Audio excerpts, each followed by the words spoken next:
Épisode 6. Parler au travail. Bonjour et bienvenue dans ce nouvel épisode. Aujourd'hui, nous allons parler d'un sujet très important.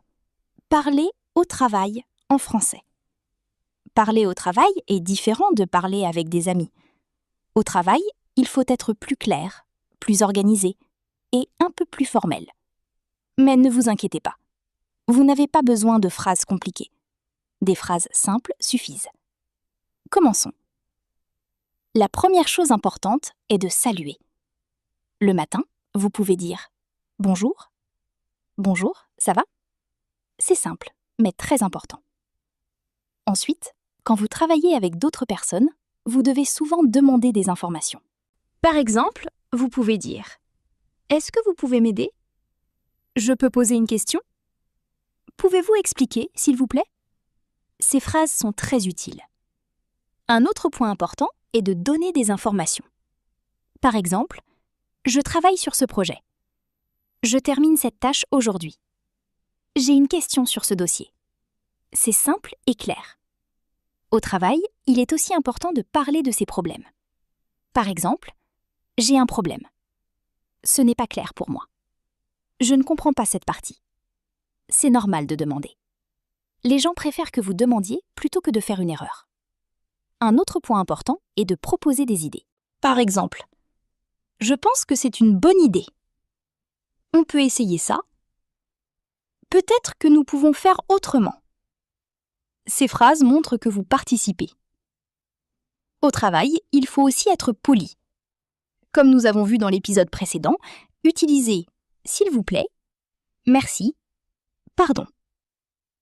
Par exemple, « Merci pour votre aide. Pardon pour le retard. » Cela crée une bonne relation avec les collègues. Un autre point important est de répondre à des messages ou des emails. Par exemple, « Merci pour votre message. Je vous réponds rapidement. Je vais vérifier et vous dire. » Ce sont des phrases simples, mais professionnelles. Les gens qui parlent bien au travail parlent calmement et clairement. Ils ne parlent pas trop vite. Ils prennent le temps de bien expliquer. Et surtout, ils écoutent les autres. Enfin, n'oubliez pas, au travail, ce n'est pas la perfection qui est importante. C'est la communication.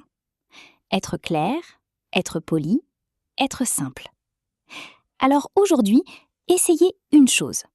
Choisissez 2 ou 3 phrases de cet épisode et utilisez-les dans votre travail. Ou imaginez une situation. Petit à petit, vous allez vous sentir plus à l'aise. Merci beaucoup d'avoir écouté cet épisode. Dans le prochain épisode, nous allons parler d'un sujet plus détendu. Parler avec des amis. À très bientôt. Épisode 7. Parler avec des amis. Bonjour et bienvenue dans ce nouvel épisode. Aujourd'hui, nous allons parler d'un moment très agréable. Parler avec des amis en français. Parler avec des amis est différent de parler au travail. Avec des amis, vous pouvez être plus détendu, plus naturel, plus spontané. Vous n'avez pas besoin d'être très formel. Mais comment parler comme un Français avec des amis ? Commençons. Quand vous voyez un ami, vous pouvez dire « Salut !»« Ça va ?» C'est simple et très naturel. Souvent, les Français ne font pas de longues phrases. Ils parlent simplement. Par exemple, « Ça va ? » ?»« Oui, ça va. Et toi ?» C'est une conversation très normale. Avec des amis, vous pouvez aussi utiliser « tu » au lieu de « vous ». Par exemple, « Tu fais quoi aujourd'hui ? Tu veux sortir ?» C'est plus proche, plus amical. Les Français utilisent aussi beaucoup d'expressions informelles. Par exemple, « Ça marche ? Pas de souci. C'est cool. » Ces expressions rendent votre français plus naturel. Un autre point important est de poser des questions simples. Par exemple, « Tu fais quoi ce week-end ? Tu as vu ce film ? Tu aimes ça ?» Ces questions aident à créer une conversation. Avec des amis, vous pouvez aussi exprimer vos émotions plus facilement. Par exemple, « Je suis fatigué. » « Je suis content. » « C'est génial !» C'est naturel. Les Français utilisent aussi des petits mots comme « ben, bah, voilà ». Par exemple, Je ne sais pas. C'est compliqué. Ces mots rendent votre français plus vivant. Un autre point important est de rire, de réagir. Par exemple, « Ah bon? Sérieux? C'est drôle !» Cela rend la conversation plus dynamique. Avec des amis, il n'y a pas de pression. Vous pouvez faire des erreurs. Ce n'est pas grave. Le plus important est de parler et de profiter du moment. Enfin, parler avec des amis, c'est aussi écouter. Une bonne conversation, c'est un échange. Alors, aujourd'hui, essayez ceci. Imaginez une conversation avec un ami. Parlez à voix haute, même seul. Par exemple, « Salut, ça va ? » ?»« Oui, ça va. Et toi ?» C'est simple, mais très efficace. Petit à petit, vous allez parler plus facilement. Merci beaucoup d'avoir écouté cet épisode. Dans le prochain épisode, nous allons parler d'un sujet très intéressant. Comprendre les Français. À très bientôt. Épisode 8. Comprendre les Français. Bonjour et bienvenue dans ce nouvel épisode.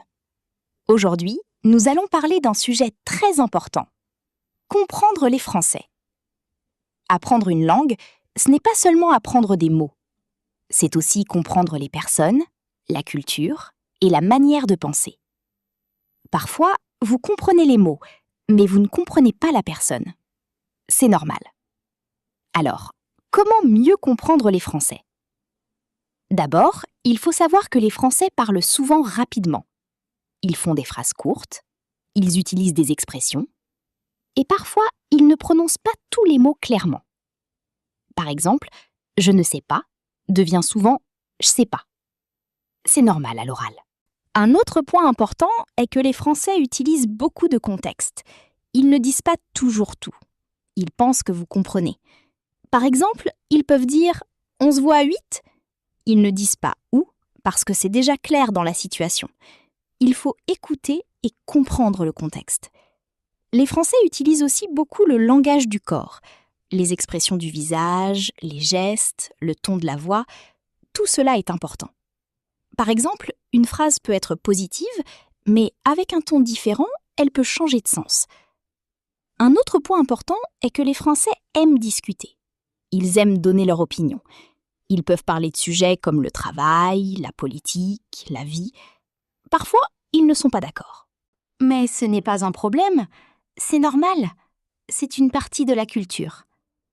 Les Français peuvent aussi sembler directs. Par exemple, ils peuvent dire « je ne suis pas d'accord ». Cela peut sembler un peu fort, mais ce n'est pas impoli. C'est juste une manière de parler. Un autre point important est que les Français utilisent beaucoup d'expressions. Parfois, vous comprenez chaque mot, mais pas le sens. C'est normal. Il faut apprendre les expressions petit à petit. Les gens simples ne comprennent pas tout au début. Le rythme, les sons, les expressions. C'est comme cela que votre cerveau apprend. Merci beaucoup d'avoir écouté cet épisode. Dans le prochain épisode, nous allons parler d'un sujet très important. Les erreurs à éviter. À très bientôt. Épisode 9. Les erreurs à éviter. Bonjour et bienvenue dans ce nouvel épisode. Aujourd'hui, nous allons parler d'un sujet très important. Les erreurs à éviter quand on parle français. Faire des erreurs est normal. C'est même nécessaire pour apprendre. Mais certaines erreurs sont très fréquentes. Et si vous les connaissez, vous pouvez progresser plus vite. Commençons. Première erreur. Traduire directement depuis votre langue. Beaucoup de personnes pensent dans leur langue, puis traduisent en français. Mais cela ne fonctionne pas toujours. Par exemple, une phrase peut être correcte dans votre langue, mais pas en français. Les gens qui parlent bien en français essayent de penser directement en français, même avec des phrases simples. Deuxième erreur, vouloir être parfait. Beaucoup de personnes attendent de parler parfaitement avant de parler. Mais c'est une erreur. Si vous attendez, vous ne parlerez jamais. Les Français font aussi des erreurs. Le plus important est de communiquer. Parler, même si ce n'est pas parfait. Troisième erreur, Ne pas utiliser les expressions simples. Parfois, les apprenants utilisent des phrases compliquées. Mais les Français utilisent des phrases simples. Par exemple, je veux au lieu de je souhaiterais. 4e erreur. Oublier la politesse. Comme nous avons vu, dire bonjour, merci, s'il vous plaît est très important. Si vous oubliez ces mots, cela peut sembler impoli, même si votre français est bon. 5e erreur. Ne pas écouter assez. Beaucoup de personnes veulent parler, mais n'écoutent pas assez. L'écoute est très importante. C'est comme cela que vous apprenez le rythme, les expressions, la prononciation. 6e erreur. Parler trop vite. Parfois, les apprenants veulent parler vite pour paraître naturels. Mais cela crée des erreurs. Il est mieux de parler lentement, mais clairement.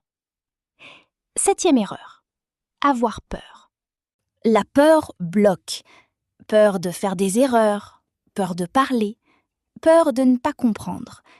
Mais les gens qui progressent parlent malgré la peur. Ils acceptent les erreurs et ils continuent. 8e erreur, ne pas pratiquer. Apprendre sans pratiquer n'est pas suffisant. Il faut parler, écouter, répéter. Même un peu chaque jour. Enfin, une erreur importante. Abandonner trop vite. Apprendre une langue prend du temps. Il faut être patient. Petit à petit, vous progressez. Alors aujourd'hui, choisissez une erreur, une seule, et essayez de la corriger. Par exemple, parler plus lentement ou utiliser plus d'expressions simples. Petit à petit, vous allez vous améliorer. Merci beaucoup d'avoir écouté cet épisode. Dans le prochain épisode, nous allons parler du dernier sujet de cette série. Parler avec confiance. À très bientôt. Épisode 10. Parler avec confiance. Bonjour et bienvenue dans ce dernier épisode de notre série Parler comme un Français. Aujourd'hui, nous allons parler d'un sujet très important. Parler avec confiance. Beaucoup de personnes apprennent le français. Elles comprennent, elles connaissent des mots. Mais quand elles doivent parler, elles hésitent. Elles ont peur. Peur de faire des erreurs, peur de ne pas être parfaite, peur de ne pas être comprise. Mais les gens qui parlent avec confiance pensent différemment.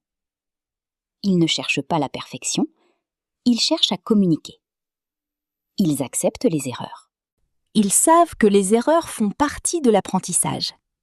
Par exemple, quand ils ne connaissent pas un mot, ils ne s'arrêtent pas.